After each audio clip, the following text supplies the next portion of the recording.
You are now rocking with BizMode.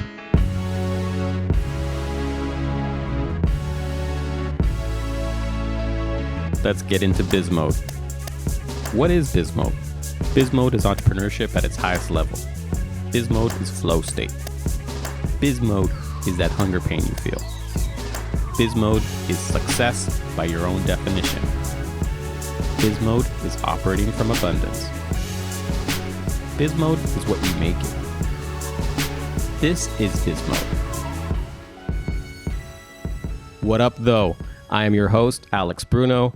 I am the founder of Bruno Group Inc., a California law firm helping entrepreneurs and businesses with their legal stuff. Family, welcome back to another episode of BizMode. I'm really excited to have you on, and I'm excited to share this episode with you because we tried something a little bit different. Today, you're going to meet Luis Fausto and Agustin Cortez of Learkn, an online platform in education for the lifelong learner in all of us. What we normally do with BizMode when we have guests on is we do an interview. I ask questions, the guests go ahead and answer. But we flipped it a little bit this time. We took the approach with this early stage startup to how I would interact with a new company that comes to my office and wanted to seek a consultation. So Agustin and Luis asked me questions, their top of the mind questions that they had regarding their startup and what to do. And the questions ranged from talking about bringing on advisors to your early stage fundraising to building out your team. It was a really fun experience, and it gives you a sneak peek as to how we do things here at the office, but also a sneak peek into what Learkn is trying to do and what they're trying to build.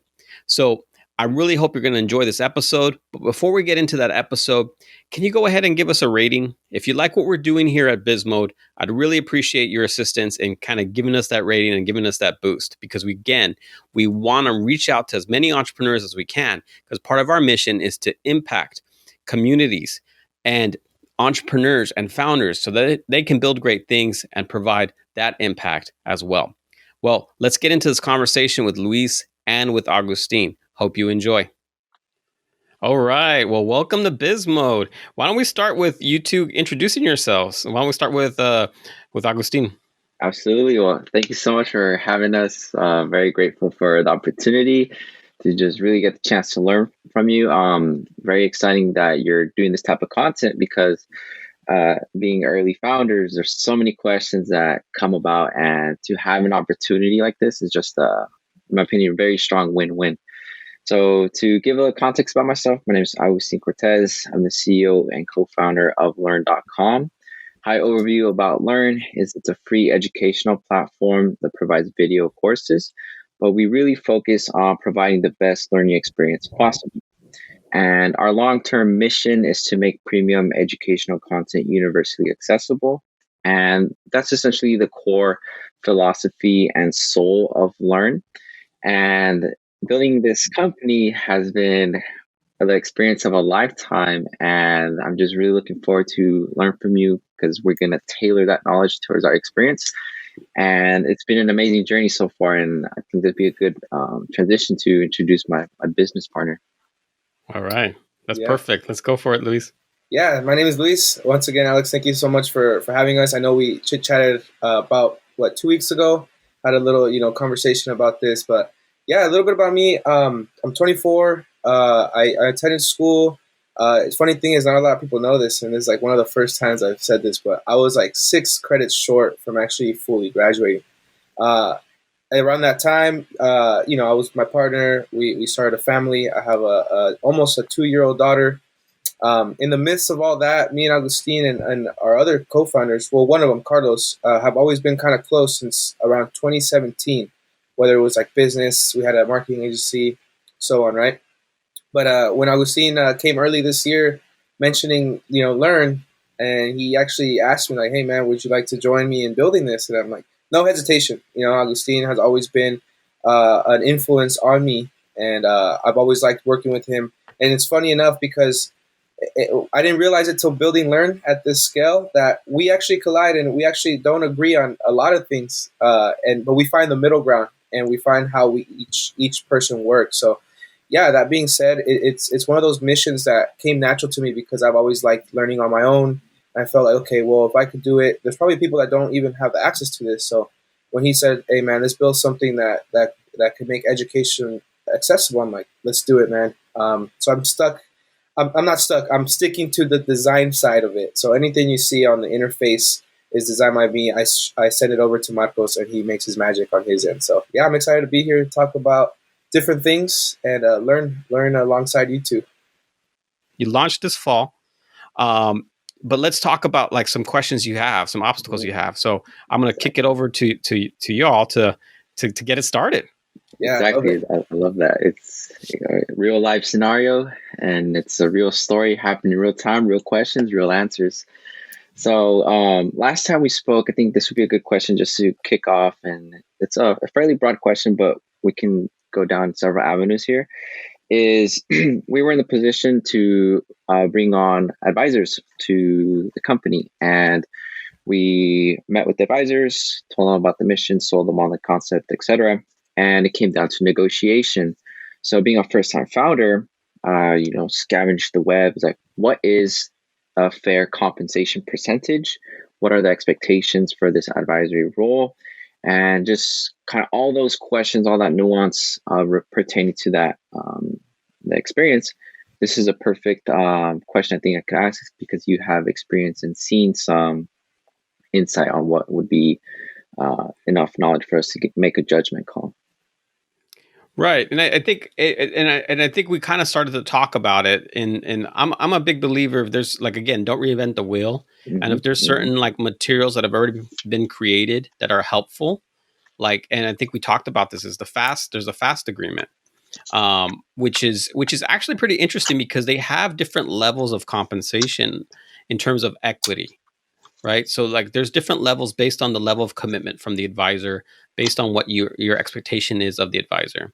But so I've seen something, as little as like less than a point to around 3 points. By points, I mean percentages of equity.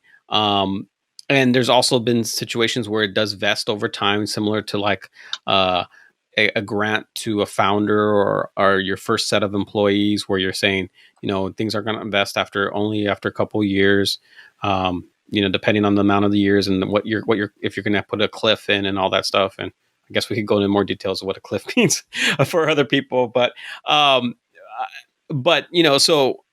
from there is no like hard and true amount. The bigger issue that I always want to talk about is how equity is so expensive. Mm-hmm. And it may not seem like that for you as a founder because it might be you might be bootstrapped at the moment, right? Mm-hmm. And so being bootstrapped is like, well, we don't have the ability. This person's has their time is worth this amount an hour. We don't have the ability to pay them that amount an hour. So the only thing we can pay them is in equity. But the problem with that is your equity can get expensive. So if you give someone 3%, and let's say they do a project as opposed to an ongoing consultant, right? So they do a project, and I've seen this a lot with startups. Like I think there was a trend a couple of years back or actually it's when you don't have developers on your team, right? So you outsource your development to someone else, and the things are developed, and so the project's done, and so you've already given up that equity. It's not coming back to you, and there's not an ongoing obligation. So that's where it kind of becomes tricky for you. And then you could kind of figure out what that pricing is. So if there was an actual monetary value on it, you far exceeded it once your company starts to gain value in it. So that's why I'm always kind of like not really a big fan of giving away equity for it. But sometimes it's the only option you have. So if it's the only option you have, what do we do? Well, the big thing for me is for you to be very clear as to what your expectations are. What do you expect from them? And it's not just general, like, let's say we can use me as an example, right? You want to bring me on as legal counsel, and you said we can't afford you with money. Until you give me all your Bitcoin stash, by the way, which is a whole different. We'll have a different talk off that. That'd be amazing right now. But we need your help. Well, you want to be clear with me as to what you want from me. So it's not just, I'll give you legal advice and give me 3%. That's not good for you. You want to say, like, well, Alex, we actually need a founder's agreement. We need to build out an option, plan, stock option plan. We want to have a whole employee package. Have certain deliverables that you get from these advisors that you can do it. Sometimes certain advisors come in and they're ongoing advisors. So, and it's good. They're good opportunities. So you can have like, make sure you have check-ins. So have them like say they're going to commit to certain quarterly, every half a year, like meetings with you. And so commitment to that. So that way you have certain things set in stone. And then of course, if we're going to go down that route, we do go down the vesting route, right? So I would say go down the vesting route because it's the same philosophy that you would have for employees. And people, when we talk about the vesting route, what it means for people who might not be as aware as you two are, it means that you might give me 3%, but I don't get that percent doesn't invest in me until time passes. It's usually time or events. And the time, when we talk about a cliff, that means there's a time before it even starts to vest. So if you have a 1-year cliff, that means nothing's vested until after that year passes. Then things start to vest over time. And so it makes me stay committed to the company and not just say, oh, I got my 3%, I'm out. It makes me say, well, I got to stay involved so I can see it vest. And it helps you because you have me committed and I'm committed to your success, because obviously if you're not successful, the percentage equity I have is not worth anything. Mm-hmm. So if you can negotiate it, build that into it as well as some type of vesting schedule, because I think that's helpful. That's absolutely great. Very insightful. When we presented, now in hindsight, there's just like kind of the thing about advisors too is these are going to be individuals that have extremely high competency. They've probably been founders themselves, so they're going to essentially be a few steps ahead of a first-time founder. And in hindsight, now viewing it, and it correlates to a point you made about the FAST template. I sent out the template to both potential advisors, and they immediately responded, "Oh, this template is viewpointed as compensation for time, not necessarily for the value that I'm going to be providing." So my angle now is like, okay, just when you're going to approach and offer these templates, make sure that it's completely tailored to the advisor, and it shouldn't come off as a copy and paste format, because they're going to feel very distraught with that presentation. So that's just a little tip. If another founder is watching this, that's something I would tell myself back. And that's leads to the next point as well, as the expectations for the advisory role. When we reached out, we kind of were just scrambling, like, oh, how are we going to figure this out? What's going to be set in stone? And after I had sent the first email, I came aware that you can set, exactly like I said, events and milestones, and this is where the vesting starts. And it goes exactly to that philosophy you're saying. If there's both parties has skin in the game, it's just going to be a win-win if that milestone is met. So finding that milestone is the sweet spot. Definitely milestone. Yeah, I mean, you definitely want to customize things. You don't want to send out templates to people, especially given the scope of the work they're going to do. So yeah, that's important. That's very much important. But there's a way to utilize the templates where you do you hit it right on the head. The milestone part, that's key. A big milestone that comes up for a lot of people could be the change in control, right?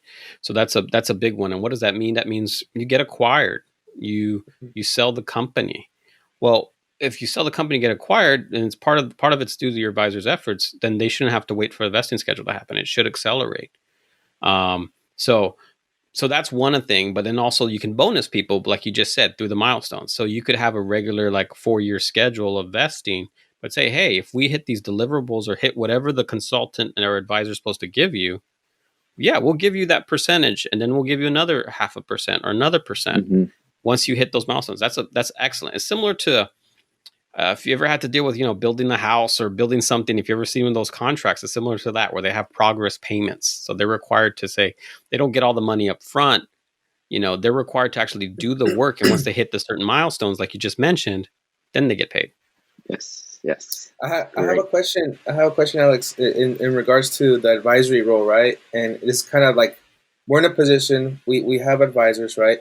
However, like based on your experience and what you've seen, let's suppose, we vetted, we did a great interview, we connect with this advisor, but for some reason the on the actual role, there's like technically what I'm trying to ask is like they go AWOL. What's like the legality of like letting go of an advisor who like isn't up to par with what was said, and you're 6 months in, but you've only met with this advisor. You're supposed to meet with him once a month, but he's been canceling on you. He's pretty much like giving you the cold shoulder. What's like the legality of like letting go? To add to that, I think probably more specific is because that's where the vesting protects the party. I guess the question specifically is what would be the processes on cutting the transaction through the vesting protection method. Right. So I mean, so the vesting does protect the parties in terms of you having a tie to it, because if something's vested with someone, you have to figure out a way to buy that back. The company has to buy it back, or someone else has to buy it back if it's vested. Or you can keep it with them, right? So, but it's always like your cap table gets kind of like filled with small percentages, and sometimes people don't like a messy cap table. You really go back to what was signed and what was agreed to, and you really look at the documentation for that and see what it says, because sometimes a certain amount of this documentation says, if we're not happy with each other, we're going to let each other know and give yourself a chance to fix it. So something called a notice to cure. You're going to have an opportunity to cure something. So like if this person's not pulling their weight, to say, hey, we're formally letting you know you're not pulling your weight. Can you fix it or not? And if you can't fix it, it's a breach. We're going to let you go. Nothing's vested. Best of luck, But you really got to go back to the foundation, which is always look at the documentation first. And then it's kind of just having that critical conversation, which this is always the most challenging thing, is having that critical conversation and saying, it's not working. We got to let you go. Whether it's an advisor, whether it's a service professional that you may hire now or in the future, or whether it's an employee, it's the same thing. You give them an opportunity to fix it, and if they can't fix it, or if it's not fixable, you just got to go through the process of letting them go. So it's not really like it shouldn't. Well, let me just say that. Go back to your original question, Luis. It shouldn't be super complicated to let a person go. The one thing you want to look out for is where are they, because we've given equity.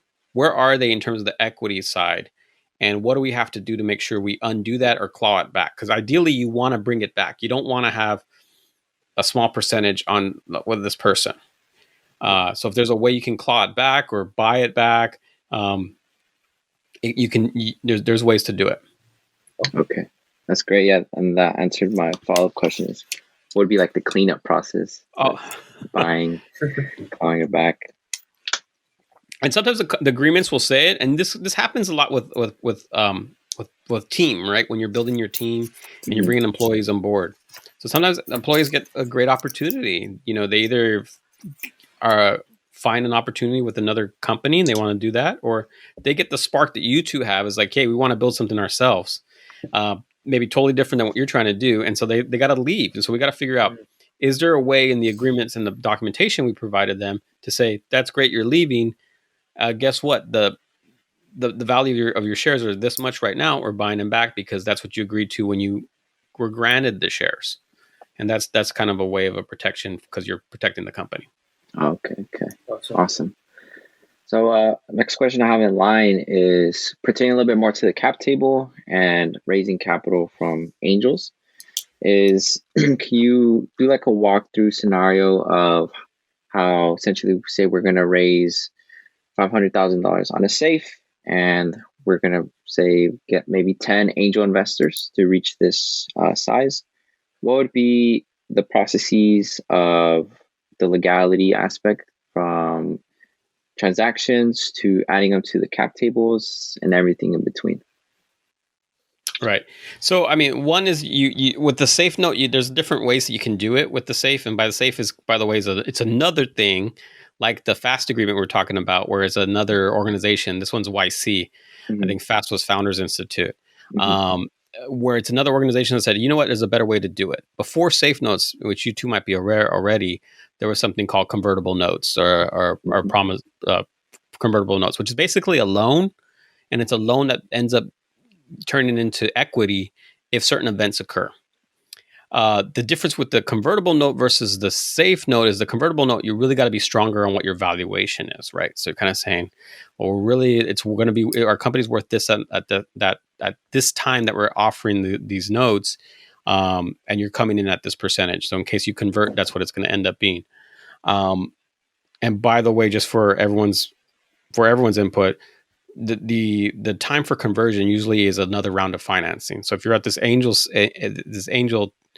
situation where you're just getting safe notes, well, the next round could be either a series round or maybe another little small seed round where you do that. And if you have another raise, that could trigger whatever they contributed to you via the note, where they can actually buy, but they usually buy at a discounted rate.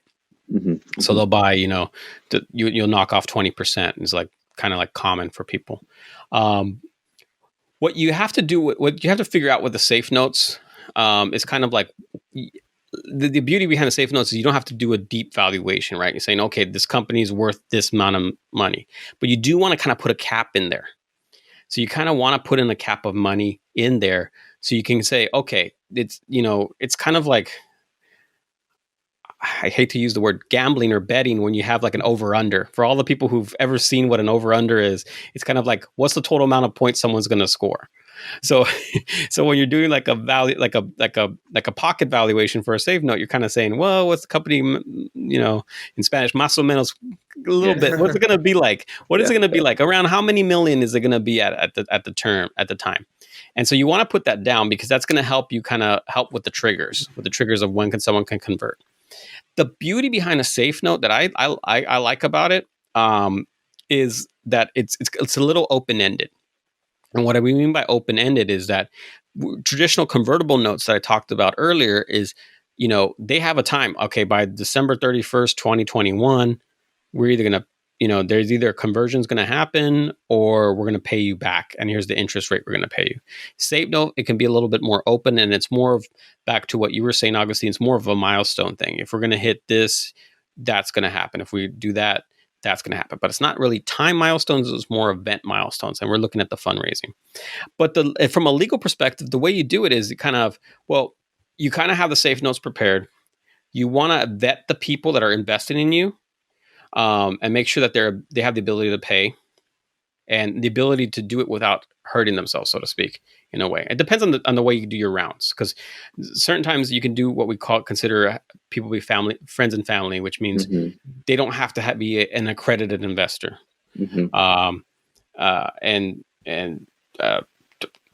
I'm stumbling here because I'm trying to remember what my credit investor is. About $1 million more net worth, excluding your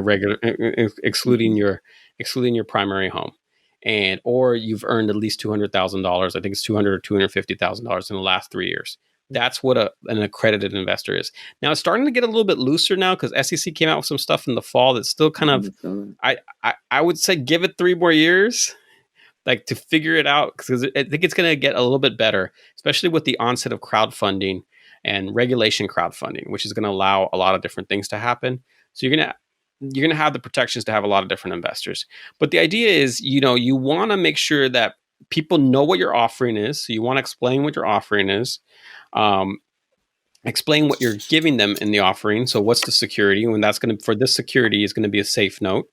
Kind of explain to them what the round looks like. So what do you want to let them know we're trying to raise $500,000. Here it is, because you kind of share them with the cap table, what the cap table looks like. So they know that if they can convert, this is what they do. What you want to do on cap table, and feel free if I'm going off course a little bit, but to interrupt me. You want to do with the cap table is you always want to leave space. So if you have an amount of shares, you want to allocate space to the potential for the conversion. So you never want to over commit. And it's something that can happen because you kind of say, well, it's not vested yet, or there hasn't been an event, and it's just technically it's debt, well, it's not really debt like a convertible note, but it's, it's a weird little hybrid. Yeah, But yeah. but you still want to make a note on the cap table. Same thing if you want to mark off 10 to 20%. I'm going high with my numbers here on the 20% for like employees. Like you want to create a whole employee pool. You want to just segment things out. So okay, this is the space we have on our cap table. But it's really kind of straightforward. Sometimes we've done them with a purchase agreement. We call it a purchase agreement, where there's more disclosures in place besides just the safe note, because the safe note's the instrument, right? So safe notes is the promise to pay. They're giving you a certain amount of money and you're promising to pay them back, whether you're paying them back in cash, you're paying them back in equity, and the equity conversion, the formula's in there already. It's still a promise to pay. So sometimes we'll do like a safe purchase agreement, which kind of says, here's what we're kind of trying. Here's what you're going to get. I sometimes overdo it with these things because I like to over disclose, because you want to make sure your investors know this is what we're doing. It's kind of, we're an open book and this is what we're doing. So we kind of do that. And it's a really easy thing to raise, and it's a really easy thing to do from a legal perspective. So there really isn't a lot of obstacles to it. It's just a matter of making sure you're kind of organized with it. That's great to know. That's awesome. Yeah, because the upcoming year, fundraising is definitely going to be one of our priorities. And I know when you also do it on a safe, exactly like I said, sometimes you operate and disregard that equity is going to convert and be distributed out already on the cap table. So it's knowing how to operate, how to avoid this from becoming like a scrambled nest, and just keeping things clean. Yeah, you want to keep it clean. You kind of also want to stay consistent with it. You don't want to the extent you can, you don't want to, you're not customizing this. So there's not like we're going back to our first like theme that we had, which was advisors. The advisor agreements, you could have different types of agreements with different advisors. Like the whole round, you want to have the round pretty clean in terms of, this is what we're offering. These are the terms. So you don't want to have adjustments in terms. It gets messy. Sometimes that happens when people are trying to close a round. It's just, if you could stay disciplined and be comfortable knowing you're going to hit your numbers, you'll be all right. But I've seen it happen where people are giving a further discount. Yeah. But it just adds to your record keeping. Yeah. And then on top of that, does that lead to complications for further investors who's saying, why is this person getting X? Why is this person getting Y? And then they have leverage in the negotiation. Right. And then you're trying to figure out what they're going to get paid, or who we have to buy out first. And it's because sometimes that has to happen. There has to be buybacks, or how do we cancel things out? Yeah. So it just gets messy for your own sake, just to be more consistent and not create inconsistencies for yourself. Like you said, that can be leveraged against you in the future. Okay. That's super important to know. Alrighty. Any questions on your end, Luis? If not, Yeah. a few more. I know I was going through the list of questions, but there's one specific, because this is kind of something we've been talking about recently, especially in the scope of work that we have. It's 4 of us, and we definitely want to grow a team. What's the best advice you have for us, Alex, in terms of like interns and how to legally bring on board interns to help out? Obviously be part of the team. Are they, they're not employees or interning? What's the legal side of that, of bringing on people like that? Okay. So that's a very good question. It's a question that comes up a lot, and it's a question that's going to continue to change and evolve. And actually, not the question, the answer is going to continue to change and evolve. So there's something called AB5 that happened last year, or actually, I can't tell with COVID if it was 2019 or 2020, but it happened at some time not too long ago. Where essentially most people are considered employees, and that's employee versus independent contractor, not even looking into the intern side. But most people are considered employees if they're going to do work for you. The thing in California, and especially since we're in California and your company's based out of, you're based out of California, is that you can, the general rule is you can't have an intern unless there's something that they're getting compensated in some form or fashion. So they're treated like employees. The exception to that is if you have an agreement with an educational institution. And Mm. unfortunately, we're not talking about something like Learn. We're Oh, talking yeah. something like, a community college, a university, maybe even a high school, where they're getting, for spending time with you and working on your concepts, they're getting credits and units for it. Yeah. With my lawyer hat on, it's really difficult to have someone as an intern and not get compensated in some form or fashion. So you have to consider them employees unless you have something like a program. So to Now, have I Makes seen clarify, it total done? sense. yeah. I've So seen it so done. to Or clarify a little bit, compensation does include, for example, like you said, like credits. That's a form of compensation, right?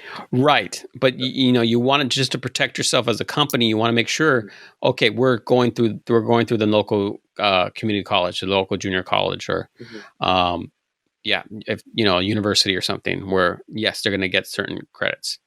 One of my when with law practice, we had someone, I want to say about 5 years ago, we had someone come in.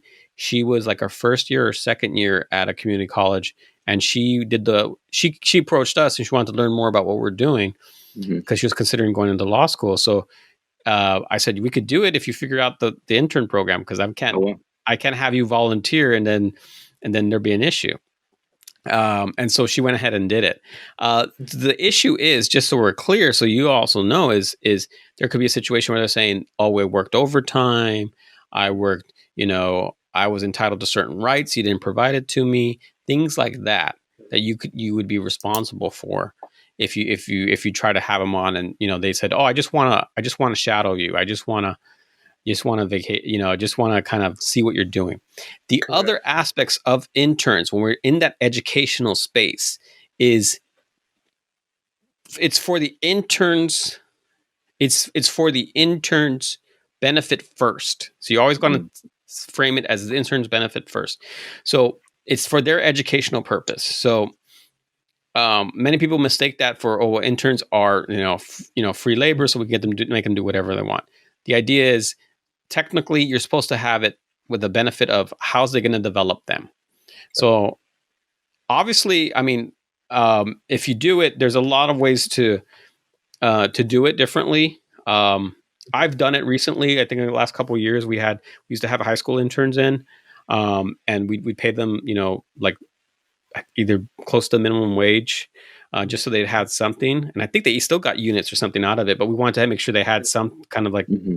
spending, like pocket money, I guess Mm-hmm. what Yeah. they call it. Yeah. But but still the focus is their education. Does that mean they can't do what you're doing? Of course it means they could do it. So they could, if you're teaching them to design, you're teaching them to code, you're teaching them to do stuff like that. That's still something they can do. But just keep in mind that it's how are they going to benefit from it first?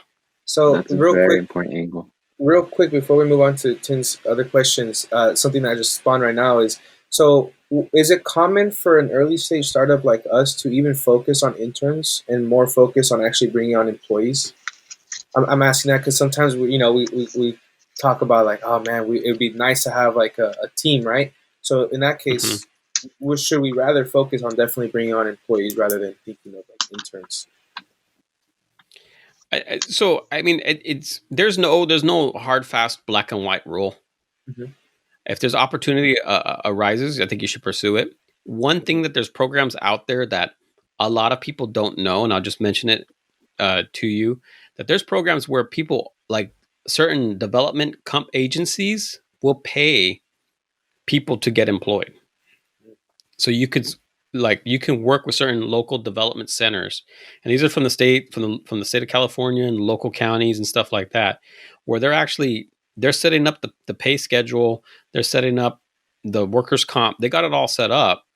But usually the person is either they're just a recent high school graduate, there could have been something that happened when they were young, you know. I know there's something around here so I'm based out of Glendale, California.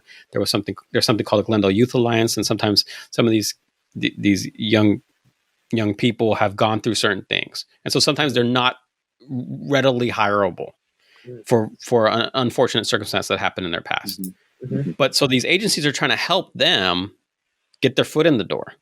Correct. And so by doing that, they're offering organizations and companies, well, we'll pay for we'll pay for up to 100 hours of their time. And if you really like them, you can, and by that time, if you get the ability, you can hire them on. So that's something to look forward to. Back to your original question of it, I think one thing is just to take a step back and go into what you are doing as a founding team, right? In terms of we have our roles and responsibilities fleshed out, and are we're comfortable with that. The key thing we as a natural, as a human nature is, once we feel overwhelmed, we're like, I gotta hire. Like, that's the first thing you think. As soon as you have, and I know I think one of you, we all follow each other on Twitter. So I think one of you tweeted is like, we're learning 25 different things at once. It's like a founder's struggle, which is totally true. Any type of business owner, entrepreneur, founder is like, you're learning like so many different things. Augustine, you think chief CEO means chief executive officer, means chief everything officer. So don't, that's what it really means. So I get it. I get it when you're feeling overwhelmed. But the first thing to do is take a step back, look and say, are we maximizing what we have already? And then figure out what your hole is, figure out what your need is, and how best can you fill it? Can you fill it with this intern model we're talking about? Can we fill it with a direct hire? Mm-hmm. Can we contract out with it? I mean, there's a lot of companies that start with different developers throughout the world. Not just the common ones, usually in the Near East. Sometimes they'll say that, but there's a lot in Latino America that started. There's going to be a lot of people who are coding and developing in those countries as well, where you can give them opportunities to kind of build what you need. But it's always take a step back and reflect and see what you actually need. Mm-hmm. So step out of your own cells and say, if I was analyzing this is what I would say they need. Yeah, that's a great point. Great. And that opens all the questions of what's going to be the talent philosophy that we gravitate towards, all the variables. So that could be an entire meeting itself. Yeah, for sure. No, it's like a whole thing, because you go through a whole path when you're hiring someone beyond your founders. Like, how do we pass on culture to them? How do we pass on our values? Even with people that you outsource to or you contract with, it's still the same thing. You want them to carry the same kind of, be in alignment. Alignment's the key thing. Yeah, ethics for the company. That's a good word. Yeah, no, that's great. Question, of course. Yeah, because I think we're just kind of, it's in our back of our mind. I really like what you said, is like how we maximize what we have so far. And you brought up a good point as well, where, are our roles like explicit? Does everyone know what they're doing? And I would say yes. I think we're actually very good at making sure who's doing what needs to get done. I give a big shout out to Tin to make sure we got integrated in all these, different organization softwares, and it's been really well. But now it's like, okay, are we maximizing ourselves to make sure we can still wait on hiring? But you're absolutely right. It could get very overwhelming. It's like, man, it'd be so nice to have someone right here. It's like, hey, man, you focus on this, I'll focus on that, and we move so much faster. But absolutely, the next level to that is once you figure out if you maximize, but you figure out there's a need. Mm-hmm. That the idea to figure out the need is, okay, we do have these needs, because you're going to have more than one need. I'm going to guarantee that you're going to have more than one need. Absolutely. Yeah. It's which one's the need that's going to give us the return or get us to the next step. Mm-hmm. That's the hire that you're going to make. Okay. So who's going to help us move, like either generate revenue, get us to the next level. It might not be generate revenue, but that's the other question you want to ask. What hire or help is going to get us there? Exactly. And this is what I love about the startup world specifically, is that there's so many variables that we could be focused on. But at the end of the day, what really matters is our judgment calls and allocating our time and energy to the top priorities. Because if we disperse out, we could be focusing on the incorrect thing that's not going to get us to the next milestone. And in the startup world, that's probably going to be like bleeding capital, not going to be reaching the next milestones for our next raise. So it's like a game that you got to be thinking 10 steps ahead, but knowing what's the most important step next. So it's very dimensional field. And a question on my end, just from your experience, being a founder, you get very attached to this ideology, this concept. Honestly, building a company is it's such a grand mission, and obviously you get very emotionally attached, and there's psychological factors to that. So founders always want to keep equity close to their chest.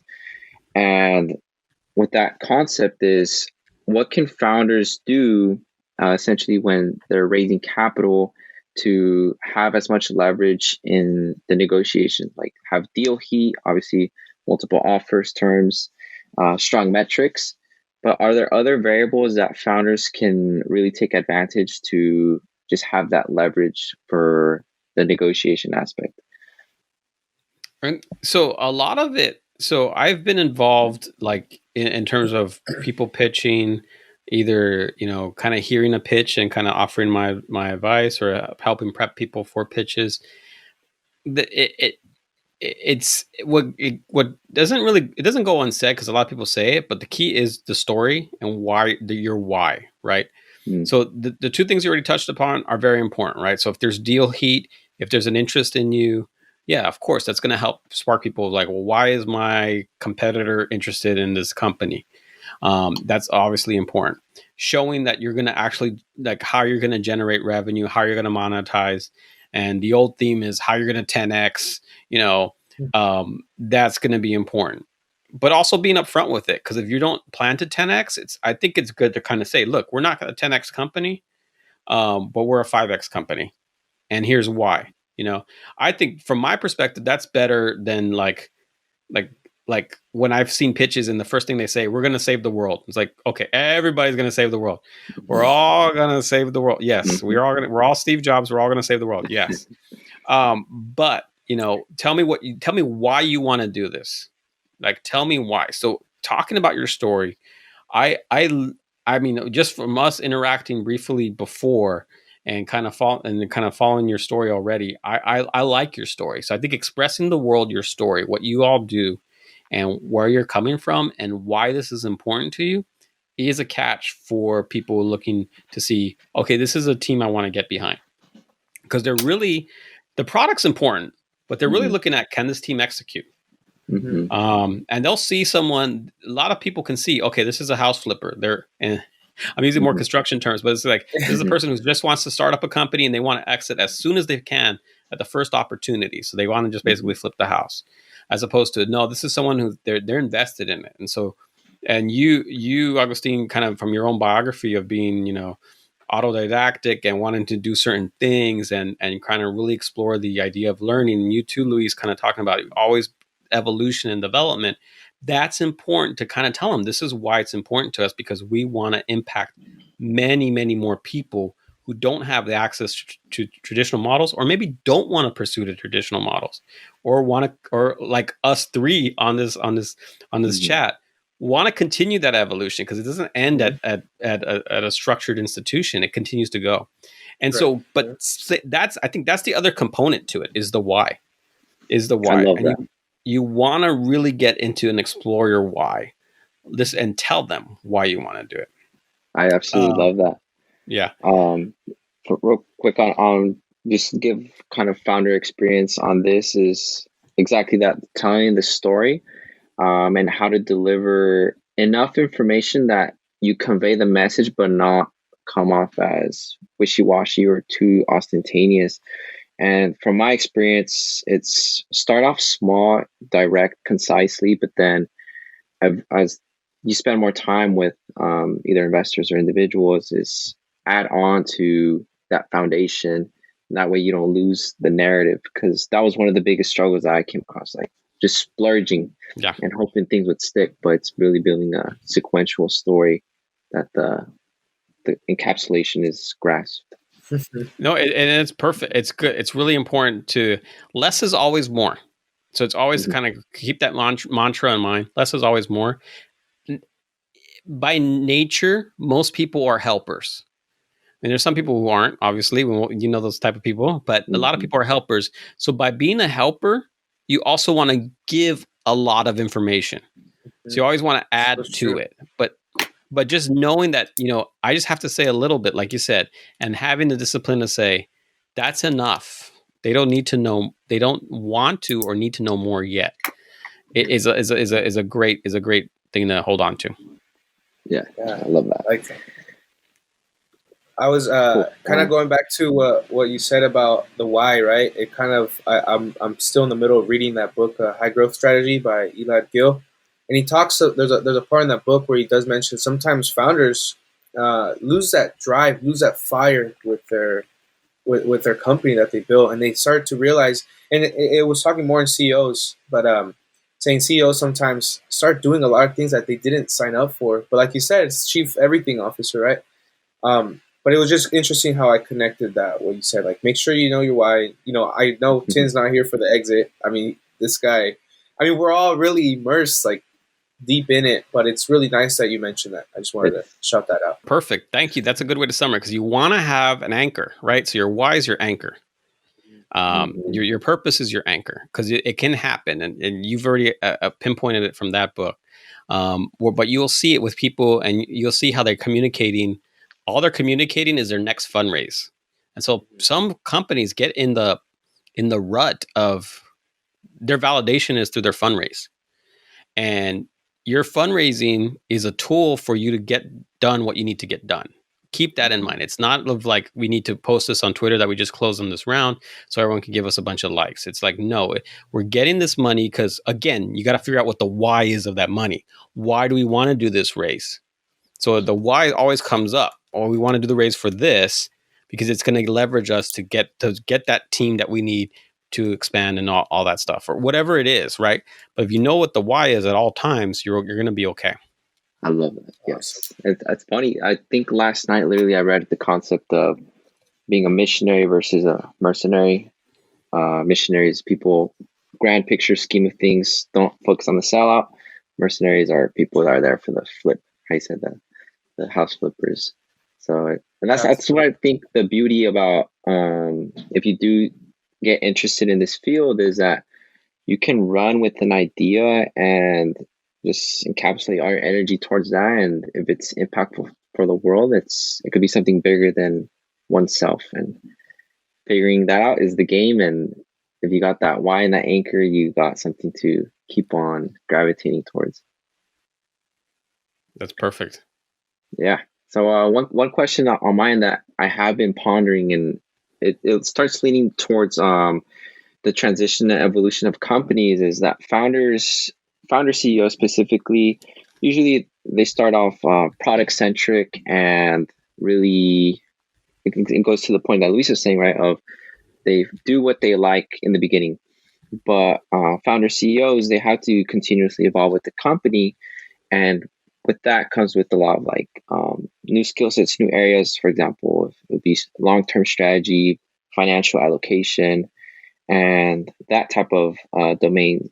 So what would you say would be top skills for an early founder CEO to start prepping to have those skill sets ready in a year, 2 or 3 from now?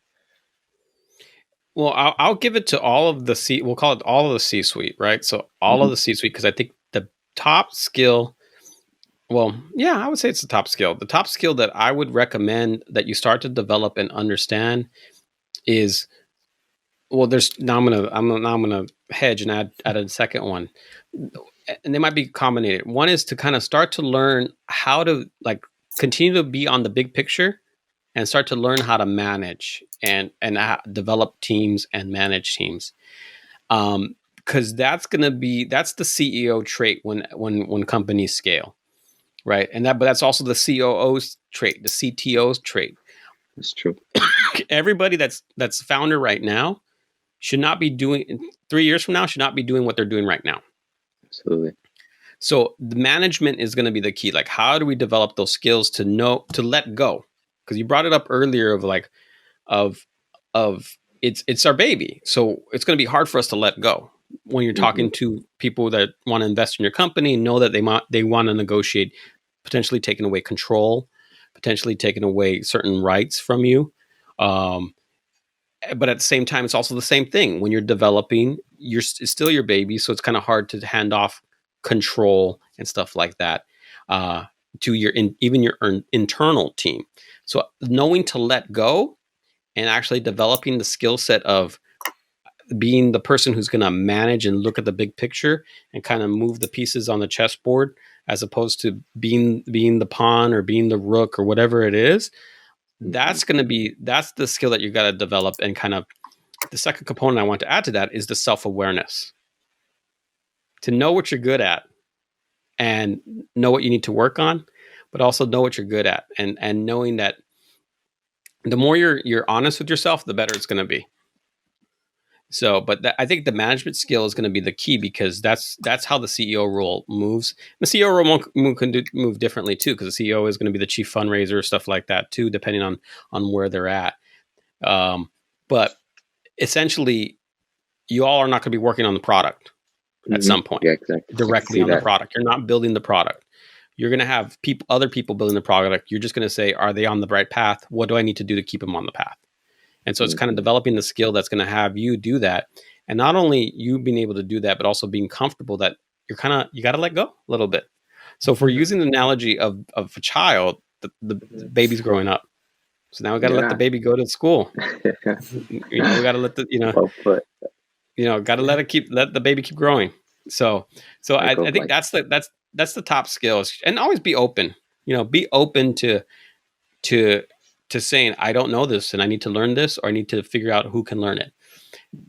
The key for any professional, for any person here, is to the work that you should be in, the deep work that you should be in, is the work that only you can do. And this is brought up by, oh my gosh, there's probably so many books that do it, but E-Myth is one of the old school books that would do that. The E-Myth Revisited. I think a book that I've read before called Traction. But it's Traction. They have a whole entrepreneur system, but they have certain people that they identify in terms of their roles. But the whole idea of that is you got to let go and knowing that it's going to be all right. I love that. That was super, super insightful. I could definitely foresee it already, as I've been mentioning this to the team, as well as we start bringing and expanding the team. We're not going to be as deep in the trenches as we are now building. We're going to be focused more on overview and making sure that the team that is building has the right culture, all the invisible variables that come to that formula. But at the end of the day, making sure that we foresee and have that strong judgment to manage and calculate the variables of possibilities. This one's more like in terms, okay, so sometimes it's more, I don't want to say more common, but sometimes you see founders being two co-founders, right, in a company, usually one technical, one product focused. Big one, it was Apple. Wozniak was the pretty much building it, while Steve was a visionary, right?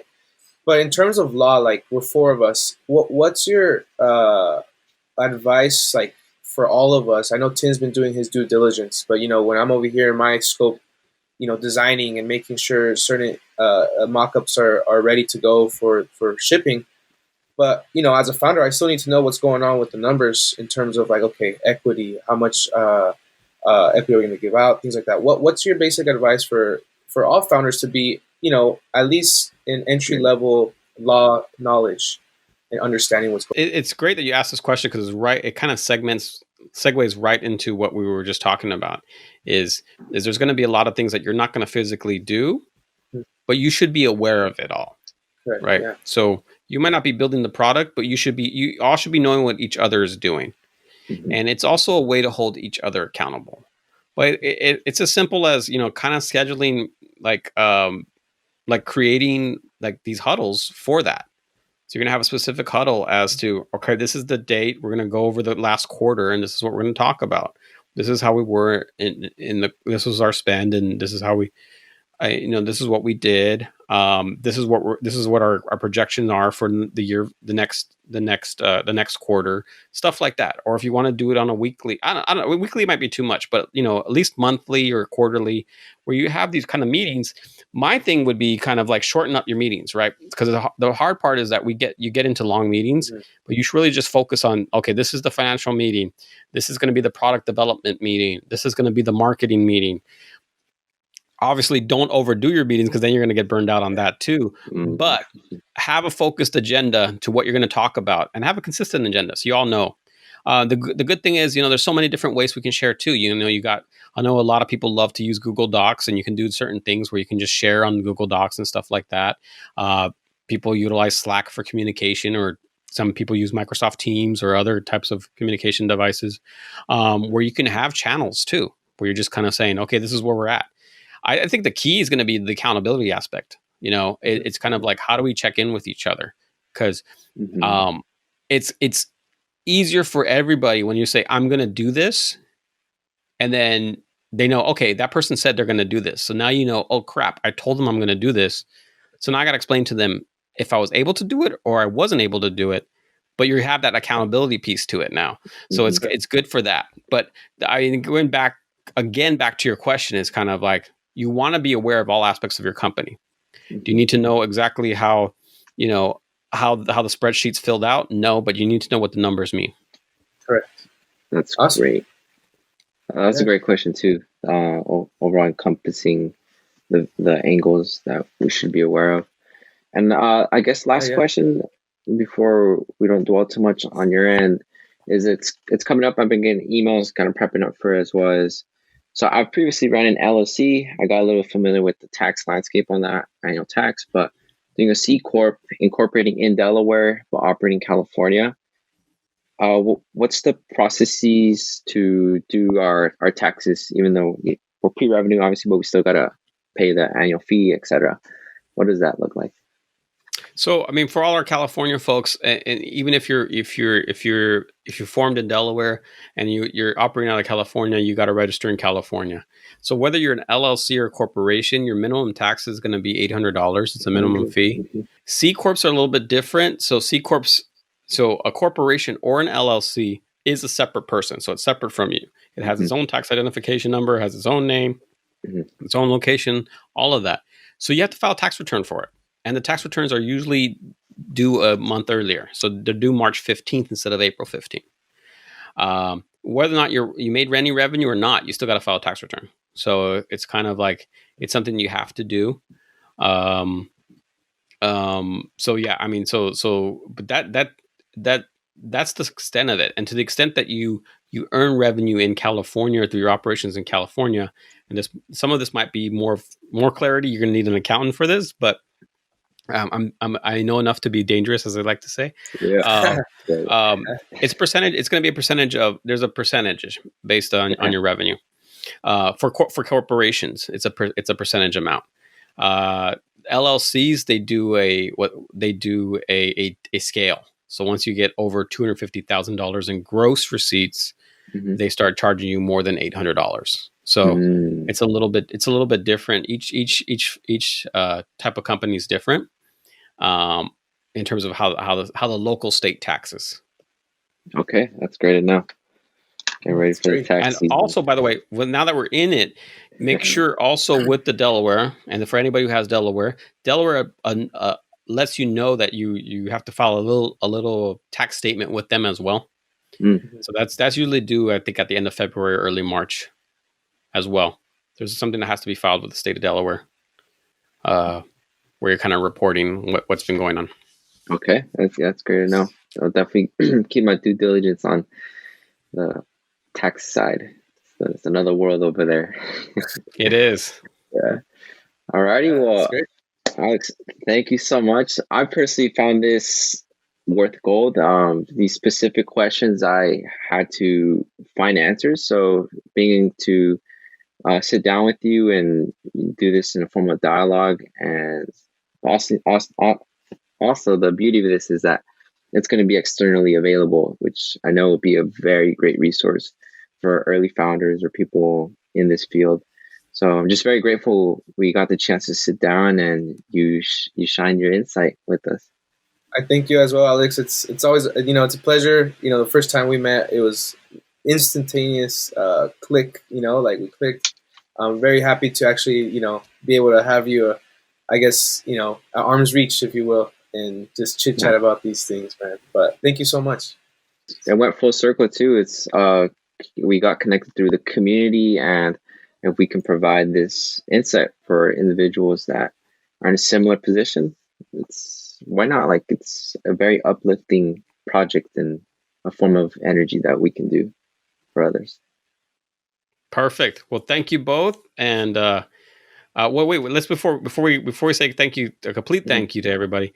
How can people get in contact with you if they want to reach out to either one of you?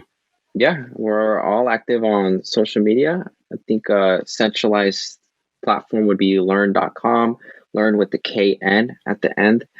And on our About page, that's where all the co-founders are. We have our LinkedIn available there, or our social media platforms. That's how we can connect with the founders. But we're very receptive, and we really love hearing from people that are either coming across from our content from being a founder, or just on the social web of us spewing our thoughts, because Lisa and I, we love sharing abstract form of thoughts. We're, I would say, thinkers, meta thinkers. So any people that resonate with that, we love to connect with those type of people. Yeah, I'm fairly active on both Instagram and Twitter. I've been more on Twitter because I feel like Twitter is a nice hub to connect with people. Obviously, that's how we connected, Alex. Shout out Ish as well for that. Instagram is more, more visual, personal stuff. You'll find pictures of me and my daughter podcasting. But on Twitter, it's more like thoughts and our journey as Learn. So Luis Fausto, you can find me there. And also my email, you can reach me at luis@learn.com too. Connecting with people a lot through there. So yeah, I appreciate that. That's great. And we'll send you our handles so we could put it on the description. Perfect. Yeah, we'll put it in the show notes and do that. But I definitely want people to reach out to you, and and you should really try to follow them on their social, especially Twitter. I mean, it's great for founders like yourselves who are that term building in public, and you're really kind of sharing your journey through social media. So remember, it's Learn, Lerkn. All right, gentlemen, thank you so much. We'll talk soon. Thank you. Thank you so much. This is great. Until next time, BizMode family, this is your host, Alex Bruno, Bruno Group Inc., BizMode Podcast. Keep your family first. Always strive for perfection. Don't forget, none of this is legal advice. By the way, what happened to peace? Peace.